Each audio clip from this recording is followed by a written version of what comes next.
I think we have to distinguish between two processes.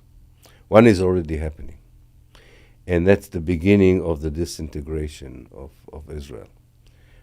Huge fundamental problems that I can't see Israel being able to solve, which can lead to all kinds of scenarios. Of course, I cannot know exactly how it will unfold, but knowing from history, there are various ways in which countries become failed states.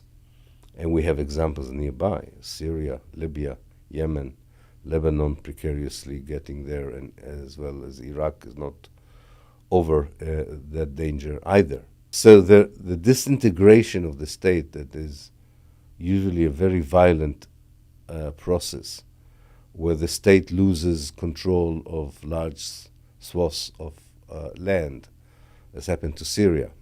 Israel is already finding it difficult to control the north, to control the West Bank.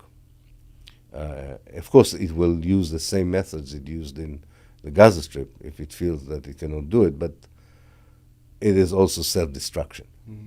The implosion of the Jewish society from within, what we talked about, the lack of any common base between the secular and religious Jews, the growing international isolation of Israel, the distancing of Jews, especially young Jews, from Israel as an idea, from Zionism, the economic crisis that Israel is unable now to solve. It needs American help like never before. Also the invincibility of the Israeli army is in question, given what happened. All these discrete processes can fuse together into a chaotic moment where the 500,000 of Israelis already left since 7th of October, the number would double or triple.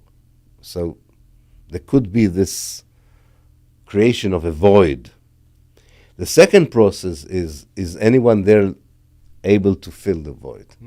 Because if you don't fill the void, the chaos, as we can see in Syria. Yeah. I mean, disintegration can take 30 years, 40 years, unless the national Palestinian movement, the region, the international community comes and says, wait a minute, we have a different scenario here. Okay, this is not working. What is working?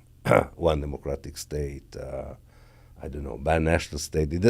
At this moment in time, this is not the question.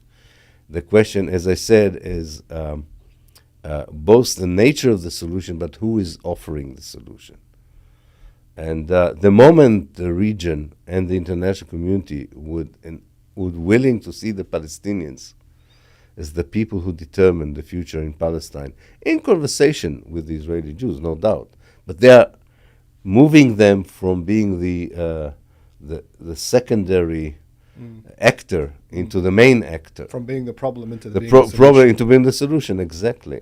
Could turn the decolonization not just a process of deconstruction and destruction, but into construction. And we have to be wary of it, because look at decolonizations around the world. Quite often, what replaced the colonial regime was nothing to write home about. It was, I don't know, as bad or not as bad, but it was something that people felt is not what they were fighting for. Look at some countries in Africa, some countries in the Arab world. So a lot of us have great faith that Palestine would be different, because it hasn't been yet decolonized. There's no Palestine state yet.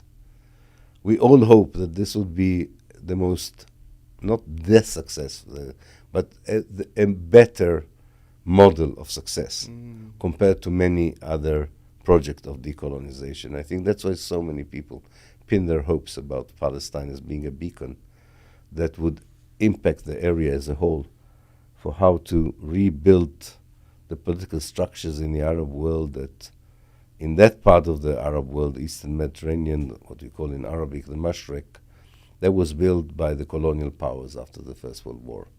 So we are all hoping that from Palestine the message of let's reshuffle it, restructure politics and political institutions and outfits so that they respond better to the concerns and the needs of the people. There are too many hungry people in the Arab world, there are too many angry people in the Arab world, And this is a world that used to lead the world's civilization, gave the lead on everything. And I hope it will play such a role in the future.